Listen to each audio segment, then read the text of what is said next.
And welcome to கதை திரட்டு.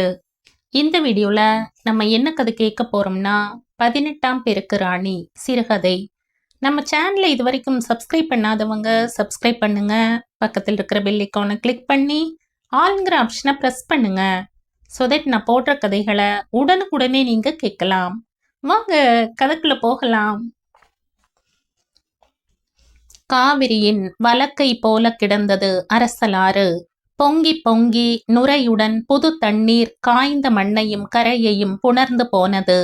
படித்துறையில் நின்றபடியே தண்ணீரின் வேகத்தை பார்த்து வியந்து கொண்டிருந்தான் சிவா. ஆயிற்று, விளையாட்டு போல ஊரை விட்டு போய் 3 வருடம் கழித்து திரும்பி வந்திருக்கிறான்.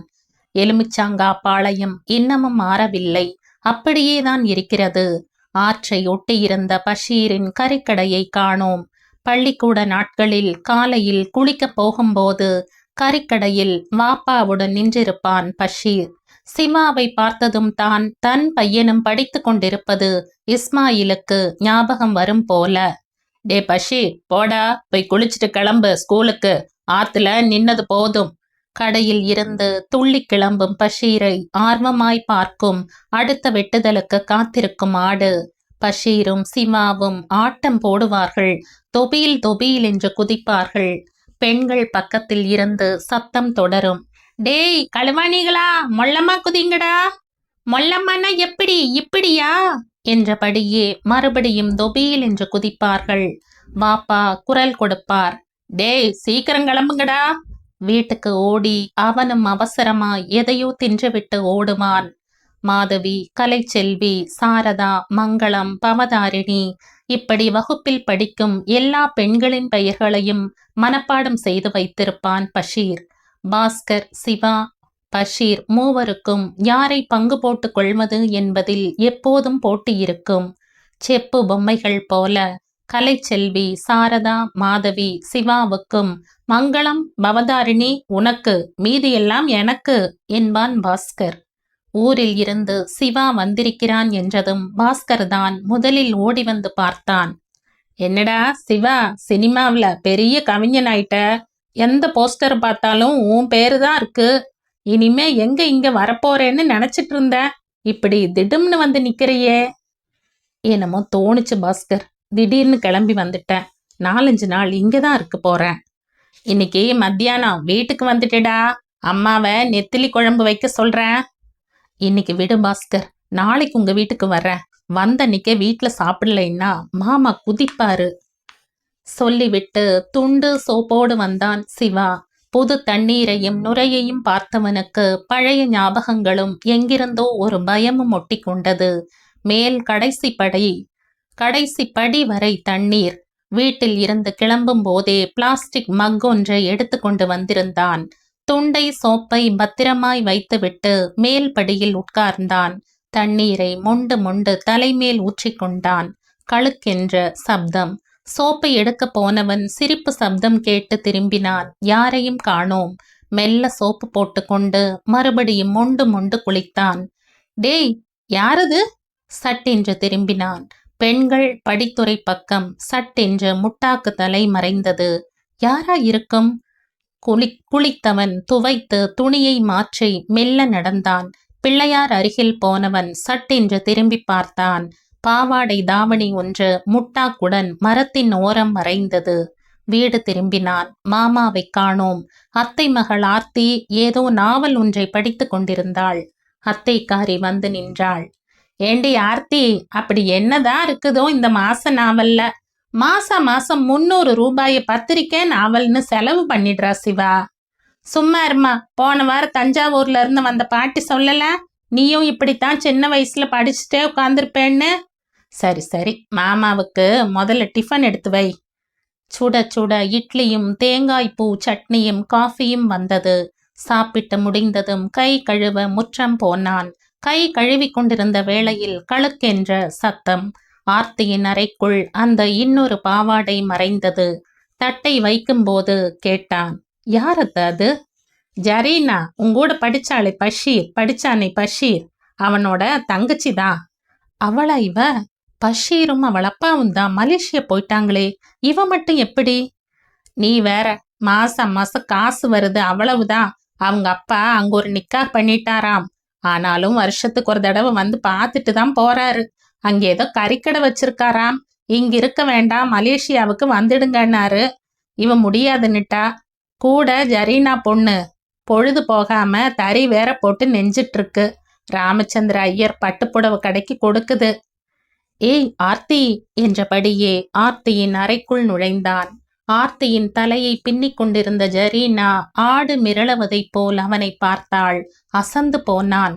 ஜரீனாவுக்கு மிக பெரிய கண்கள், பஷீரின் வசீகர கண்கள் போலவே. ஆடிப்பெருக்கு நேரத்தில் மற்றவர்களைப் போல தானும் சப்பரம் இழுக்க வேண்டும் என்று கேட்க பஷீர் சிவாவின் தலையில் பொறுப்பை கட்டி விடுவான். சிவா சப்பரம் செய்வதில் எக்ஸ்பர்ட். பரீட்சை அட்டையை மடித்து சதுரமாக்குவான்.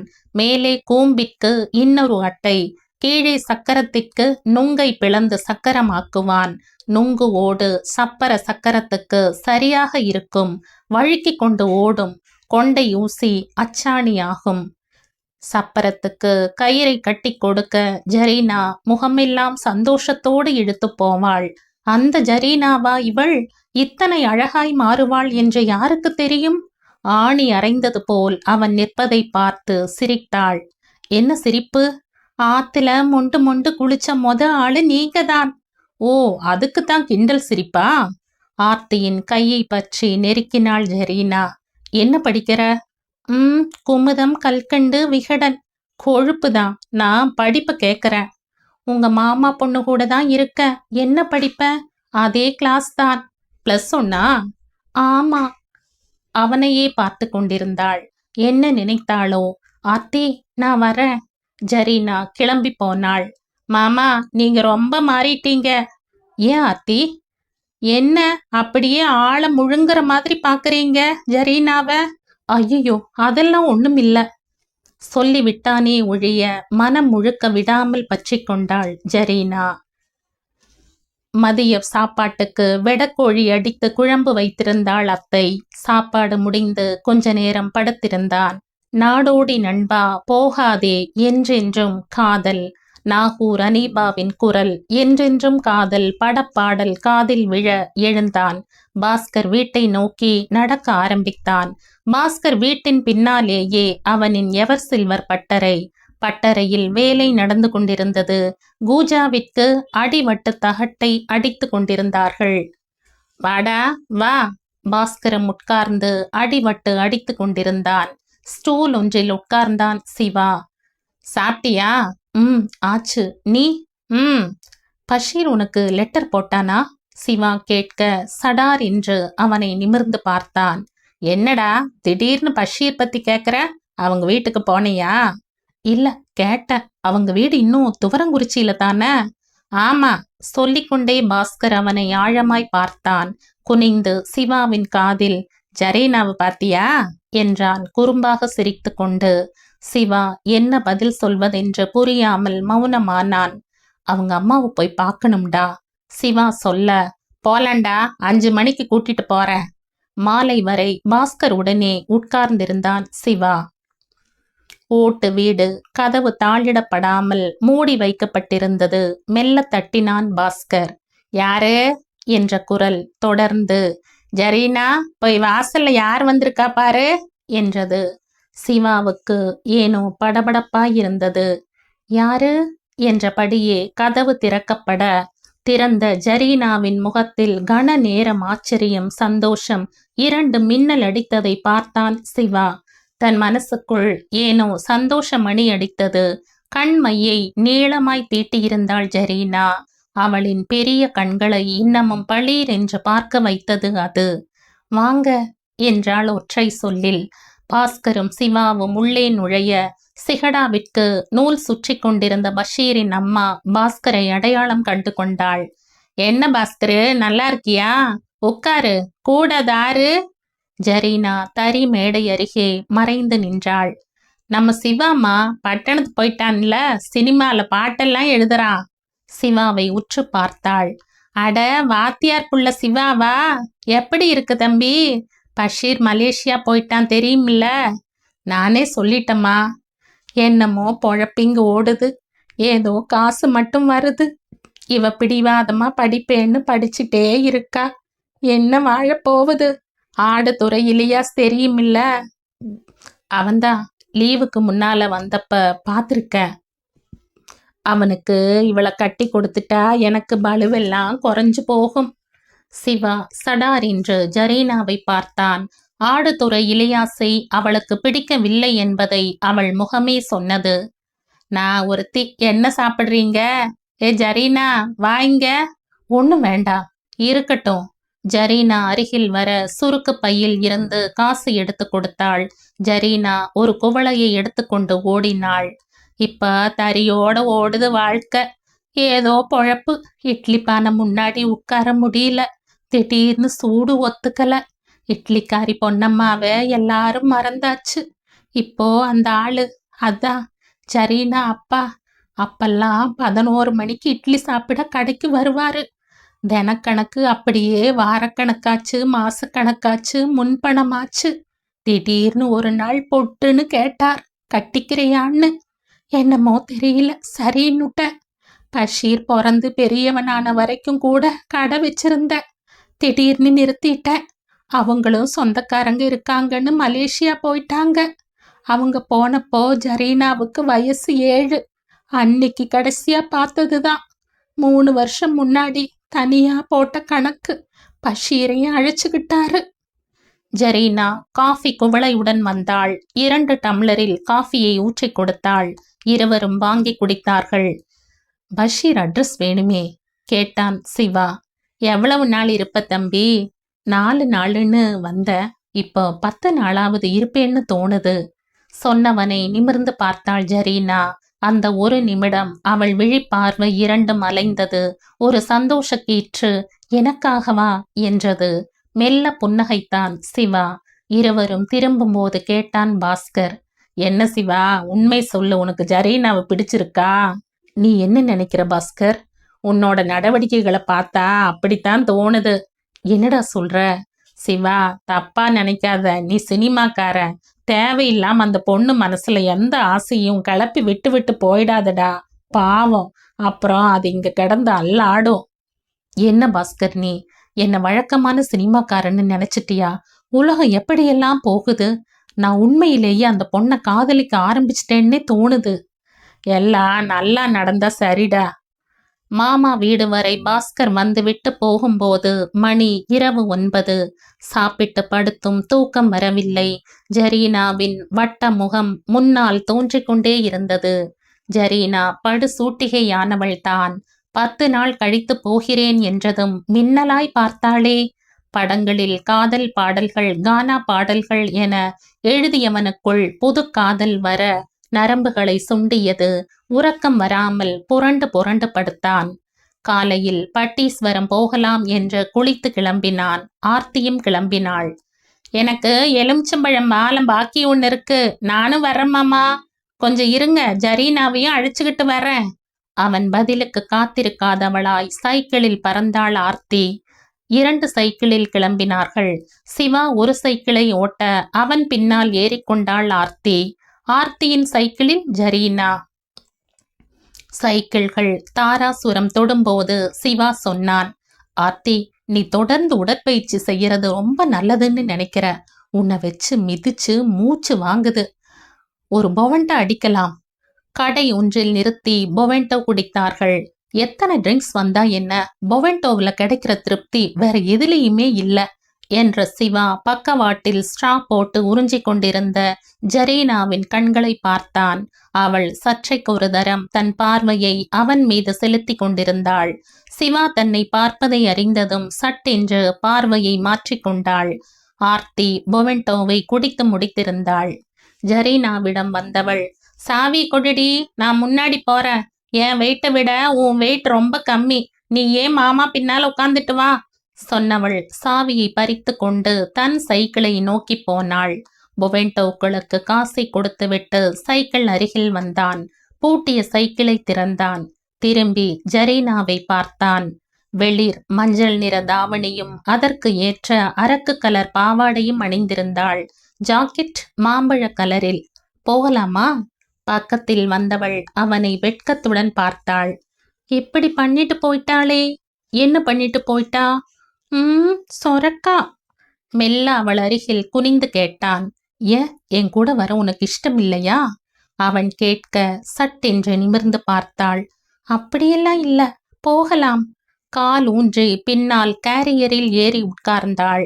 பெடலை மிதிக்க ஆரம்பித்தான். மனசுக்குள் ஒரே சந்தோஷம்.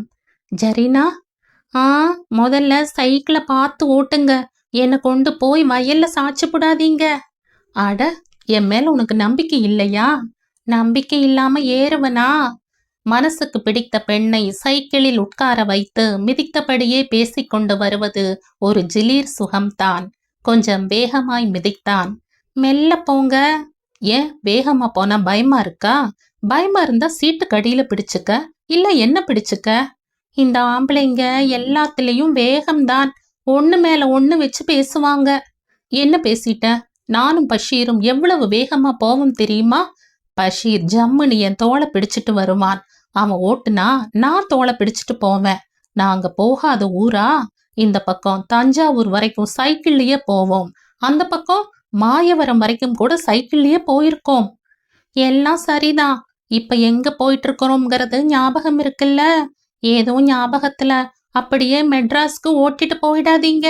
ஏன், அப்படியே போயிட்டாதான் என்ன? அம்மா தேடுவாங்க.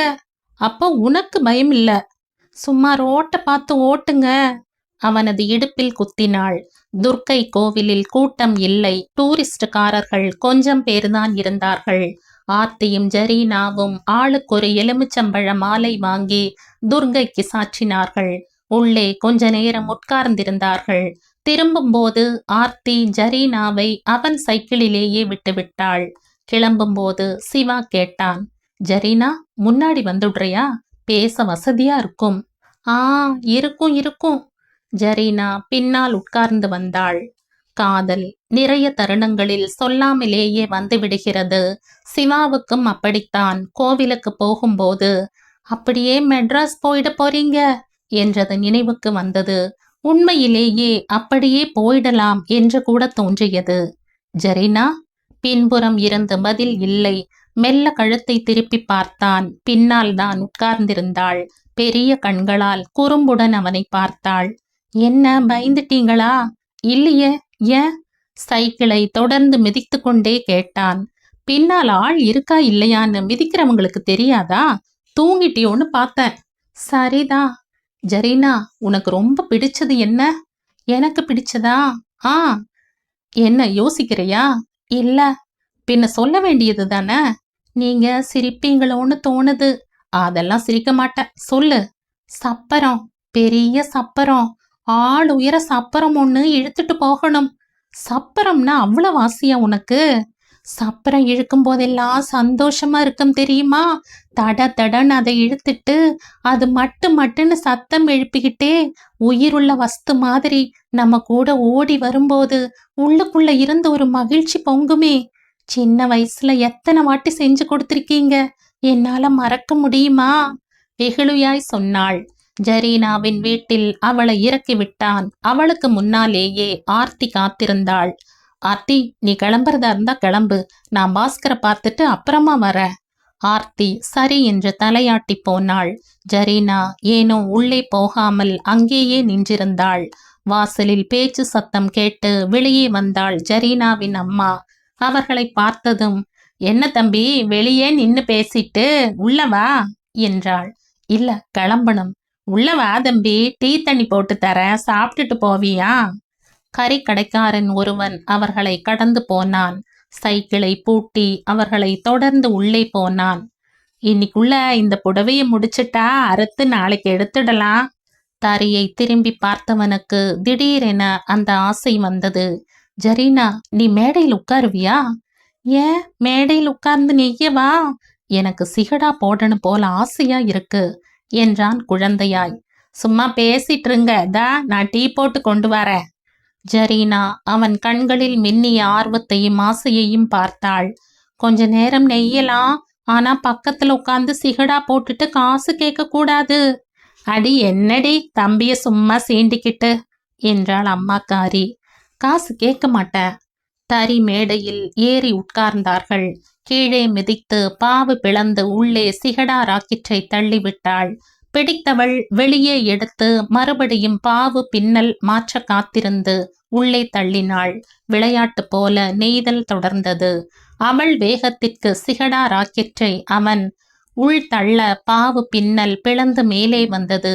சிகடா ராக்கெட் வேகமாய் மேலே பாய அதன் கூர் அவளை குத்திவிடப் போகிறது என்று பயந்து பிடிக்க முயன்றான். அது அவள் மார்பில் குத்தி மடியில் தஞ்சமாக சட்டென்று மார்பு தொட்ட கை மடி இறங்கியது. அவள் கைகள் மேல் அவன் கைகள் விரல்கள் ஒன்றை ஒன்று பற்றி கொண்டன. அம்மாக்காரி அடுப்பில் கவனமாயிருந்தாள். அவள் கைகளை அவனும் விலக்கவில்லை. அவளின் விரல்களும் அவன் விரல்களை பின்னிக் கொண்டன. குட்டி பாம்புகள் போல ஒன்றோடொன்று பிணைந்தன. ஒவ்வொரு விரல்களும் தனித்தனி உயிர்களாய் தவித்தன.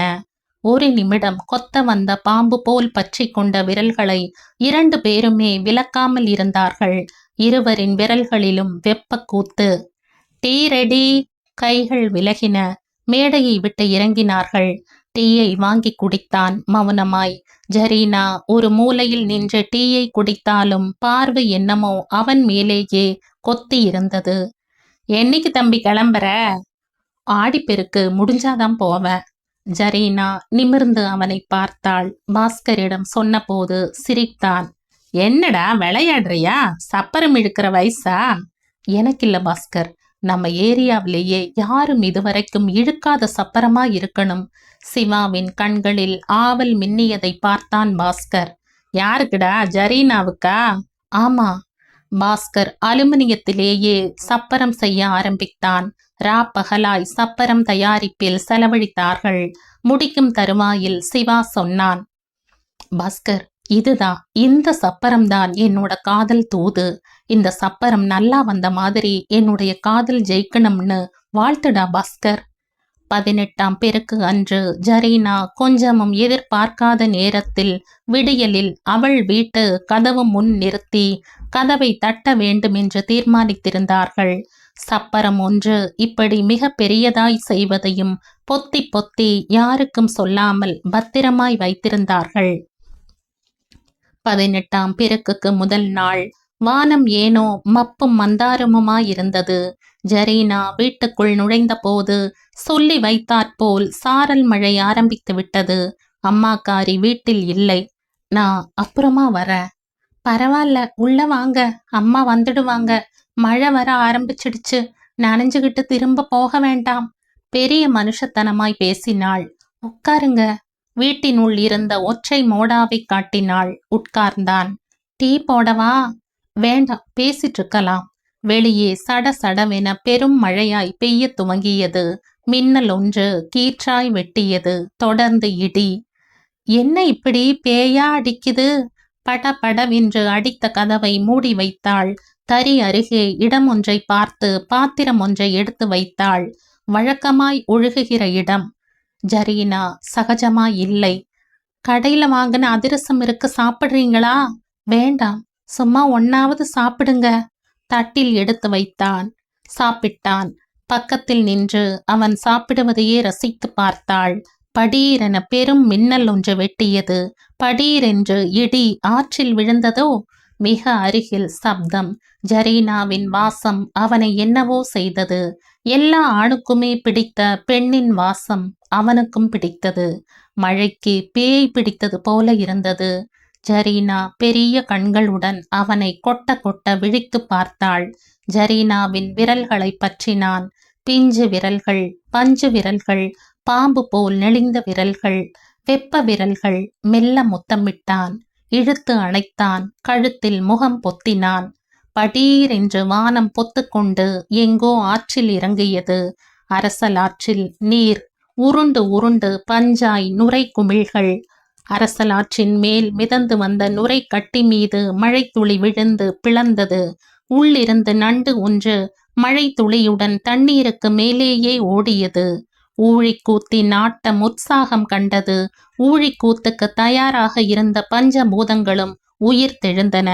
மழை நின்றிருந்தது. எப்பொழுது வீடு திரும்பினான் என்று தெரியாத மயக்கம். சந்தோஷத்தில் நனைத்து பிழிந்து போட்டது மாதிரி இருந்தது அவளுக்கு. தாய் நுழைந்ததை கூட கவனிக்காத வலியும் சுகமும் கலந்த மயக்கம். உடலில் அவன் விட்டு போன சொச்ச வாசம். விடியலில் சீக்கிரம் எழுந்தான். சப்பரத்தோடு ஜரீனாவை பார்க்க போகிறோம், அவளது முகத்தின் சந்தோஷ மின்னலை படம் பிடிக்கப் போகிறோம் என்கிற மனக்களிப்பு. குளித்தான். பாஸ்கர் வீட்டுக்கு விரைந்தான். அலங்கரித்து வைத்திருந்த சப்பரம் உயிருடன் தயாராய் காத்திருந்தது. அவர்களே செய்ததாக இருந்தாலும் பார்க்கவே பிரமிப்பாயிருந்தது. இந்த மாதிரி சப்பரம் ஜன்மத்துல யாரும் பார்த்திருக்க முடியாது. ஜரீனாவோட சப்பரம்தான் இந்த 18ஆம் பேருக்கு ராணி என்ற பாஸ்கர். நானும் வரேன்டா என்று அவனுடன் கிளம்பினான். சப்பரம் இழுத்து பாலம் ஏறி இறங்கி ஜரீனா வீட்டு தெருவிற்கு திரும்பிய போது அவன் மனதில் ஒரு உற்சாக மின்னல். ஒரு முறை திரும்பி சப்பரம் பார்த்தான்.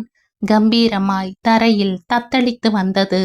தூரத்தில் ஜரீனா வீட்டு வாசலில் கூட்டம்.